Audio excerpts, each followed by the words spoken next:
Con un nuevo nombramiento a la Pontificia Academia para la Vida. Es un honor para nosotros que el director del Instituto de Bioética de la Universidad Católica tenga el nombramiento tan importante de la Pontificia Academia para la Vida. Cuando uno habla del acompañamiento espiritual, esto lo hago desde mi experiencia como sacerdote católico, porque hay muchas otras experiencias, ya sea en el judaísmo, distintas otras ramas de confesiones en el cristianismo, u otras confesiones religiosas. Las Sagradas Escrituras nos muestran muchas escenas de enfermos que acuden a Dios, tanto en el Antiguo Testamento como en el Nuevo Testamento. Los evangelios, los 4 evangelios, sobre todo el evangelio de Lucas, quien era médico, relata infinidad de encuentros con Jesús con los enfermos.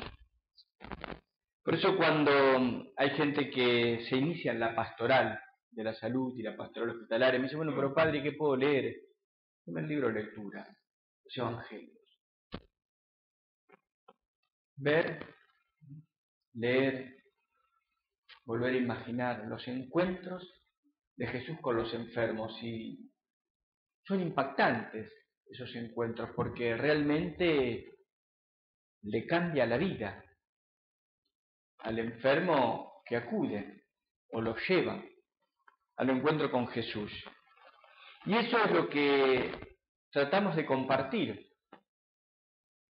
en cada encuentro con cada enfermo, que vuelva a encontrarse con Jesús. Es cierto que el enfermo tiene distintas sensaciones frente a su dolor y la muerte, lejana, próximo, inminente. Miedo, tristeza, el dolor, el sufrimiento corporal, espiritual.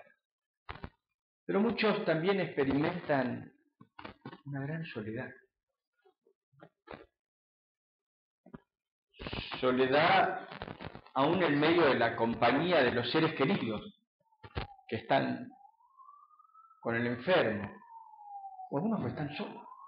En los hospitales de la ciudad de Buenos Aires hay mucha gente, vive sola, está internada, sola, y muere sola en el hospital. Sola, no hay nadie.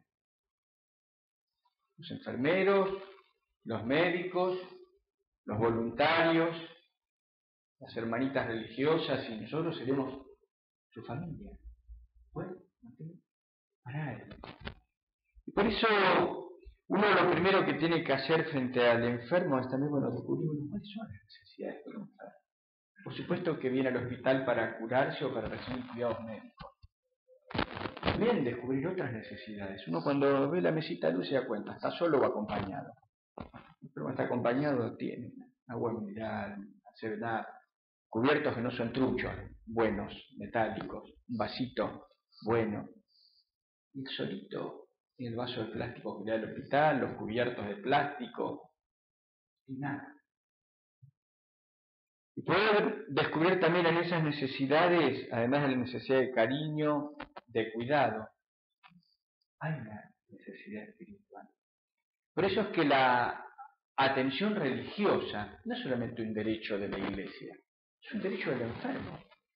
El derecho a ser asistido espiritualmente según su propio culto, según su propia fe. Y eso salimos a su encuentro. Acá en la Arquidiócesis de Buenos Aires tenemos como 3 modos de asistir a los enfermos, de acompañarlos. Desde las parroquias, que visitan a los enfermos en su barrio, casas de familia, geriátricos, sanatorios que están en su radio parroquial. El servicio sacerdotal de urgencia a la noche, que es iglesia nocturna. A la noche, todas las noches hay un sacerdote.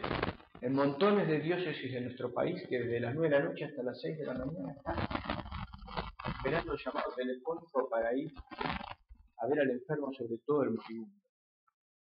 Y las capellanías hospitalarias. Gracias a Dios, por lo menos en la Arquidiócesis de Buenos Aires tenemos capellanes para atender a los enfermos en los hospitales públicos y en muchos de los hospitales, por supuesto en todos los hospitales confesionales y en muchos hospitales privados. ¿Y qué hacemos? Bueno, acompañar al enfermo. La verdad es que es una alianza muy fuerte esto de... A mí cuando me piden ir a dar charlas a los colegios, donde sea, es una alianza muy fuerte poder acompañar a alguien hasta la muerte y hacer un itinerario espiritual. Hay gente que es profundamente religiosa y otros que no, que de pronto la enfermedad le despierta o su enojo con Dios o su deseo de acercarse a Dios. La necesidad de abrir el corazón a Dios. Y como los encuentros del Evangelio, ser tocados por Jesús. Y parece mentira, pero mientras más se va apagando el cuerpo, más se va debilitando. Muchos van teniendo un gran crecimiento interior y un gran crecimiento espiritual. Por eso a veces pareciera que en esa inercia que corremos todos los días y que no nos damos cuenta, cuando alguien está enfermo, parece como que el tiempo se detiene. Un día en el hospital se hace eterno. Una semana parece un mes. Las noches larguísimas. Y hay mucho tiempo. Mucho tiempo para el pasado, mucho tiempo para el presente y el futuro incierto. ¿Saldré o no saldré? Muchas personas que han ido a velorios, pero nunca vieron morir una persona. La primera vez que ven morir. Nosotros porque estamos acostumbrados. Más en esas salas de internación grande, o las terapias, y veo morir al del frente, al del costado. Y a veces mientras más jóvenes son, más los llena de terror. Ayer hablábamos o jugábamos al truco, a la noche se descompensó y ahora veo todas las sábanas tapando. Son imágenes fuertes. Por eso es que nosotros como iglesia, creo que además de enseñar los sacramentos, por supuesto, y los evangelios, y el sacramento de la unción de los enfermos, tenemos que ayudar a nuestros fieles a prepararse espiritualmente para la enfermedad. Sacando lo trágico, que nos aplaste un colectivo en la esquina, todos en algún momento nos vamos a enfermar. Y creo que va a ser con sufrimiento, no sin sufrimiento. Padecimientos corporales, limitaciones, no poder levantarnos, que nos tengan que alimentar. No todos estamos preparados espiritualmente para ese momento. Y además enseñar el deber de caridad, visitar a los enfermos, acompañar a los enfermos. Y en el momento de la enfermedad, más que nunca, buscar la ayuda de Jesús. Y eso es lo que hacemos, con los sacramentos propios del enfermo, además de acompañar, estar, charlar, conversar. A veces hay personas que tienen miedo de hablar de la muerte. El médico no sabe cómo enfrentarlo, cómo decir. Hace 2 semanas me pidieron que dé un pequeño ateneo para los residentes de clínica médica al Hospital Álvarez, donde soy capellán además de la clínica San Camilo. Querían que hablemos un poco de los aspectos bioéticos del final de la vida. Yo dije, no, eso más adelante. Hablemos de la muerte y el morir en el hospital. Hay residentes que entraron hace un mes y ya lloran la muerte de sus primeros pacientes, se encariñan. Nadie sabe de eso. Entonces, lo primero en esa alianza, en esa relación médico-paciente de la veracidad, la confidencialidad y el consentimiento informado. Bueno, la veracidad. El enfermo tiene derecho a saber la verdad de su padecimiento, de su pronóstico, diagnóstico, tratamiento y poder prepararse para lo que se viene. Habrá cosas que tenga que arreglar, materiales, papeles, pero también es importante, el momento más trascendente, ¿no? Despedirse de los seres queridos y prepararse para el encuentro definitivo con Dios, no es poca cosa. Por eso es que la declaración sobre la eutanasia de la Sagrada Congregación de la Doctrina de la Fe, en 1980, dice que nadie puede ser privado de la conciencia salvo causa grave. es trascendente poder estar lúcidos, conscientes, prepararnos y poder vivir ese momento del encuentro definitivo con Dios. A veces asusta la presencia del sacerdote en la sala de internación o en la terapia intensiva, o te vienen los familiares, bueno, padre, pero dele la unción, pero que no se dé cuenta, o que no... ¿Qué me voy a disfrazar? ¿De piñón fijo para entrar a la terapia intensiva? Soy cura. Sos médico, sos enfermera, no voy a dejar de ser lo que sé.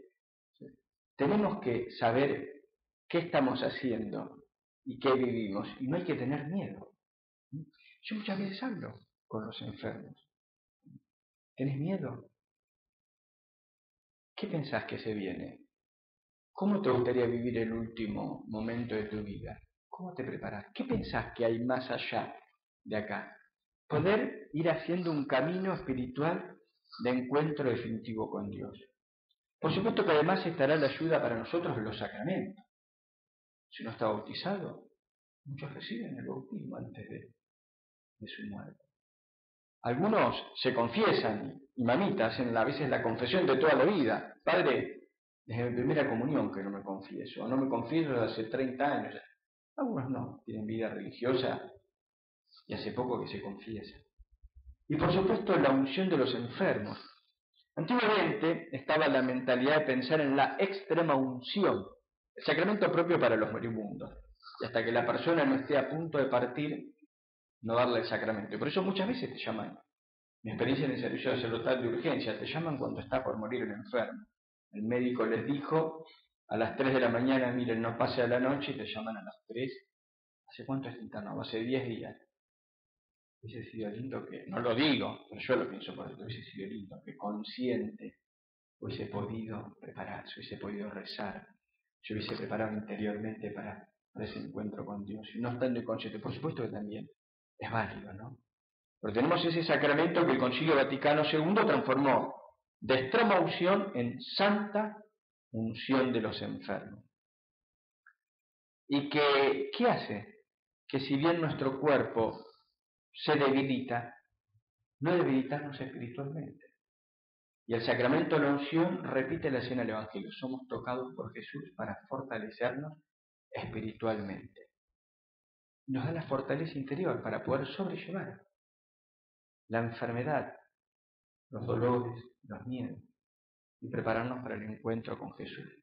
Por supuesto que este sacramento de la unción se puede recibir varias veces. Los niños a partir del uso de razón. Y después ya no es solo la extrema-unción, sino ante una enfermedad grave, una cirugía, se recibe la unción. El paciente se agrava, entra a terapia intensiva, puede volver a recibir la unción. Se recupera, sale, vuelve a la casa, se descompensa, vuelve al hospital, vuelve a recibir la santa unción de los enfermos. Y así puede recibir varias veces la santa unción, hasta el último momento que recibirá de vuelta la unción.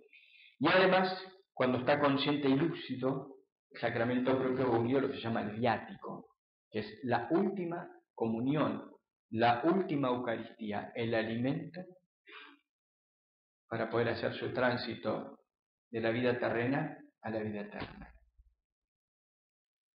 También en ese acompañamiento espiritual es importante acompañar a la familia. A veces el enfermo está inconsciente, pero es más la familia la que necesita. Te agarra afuera la terapia o afuera la habitación y llora el dolor de su ser querido que se va apagando. Y con ellos hacer también un itinerario de acompañamiento.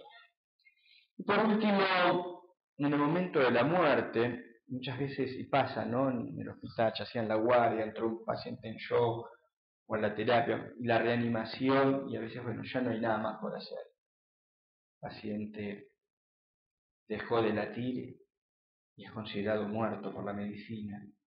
Para nosotros sigue habiendo que hacer. Acercarnos al enfermo, rezar y encomendarlo a Dios, y a la familia le hace mucho bien. Después de que los profesionales lo atendieron, poder acercarnos con la familia y rezar y dar el responso y encomendarlo a Dios, a esa persona que acaba de morir, para que pueda descansar en paz.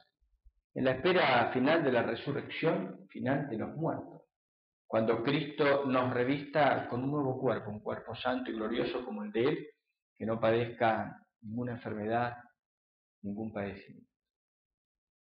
Eso es todo. Sí.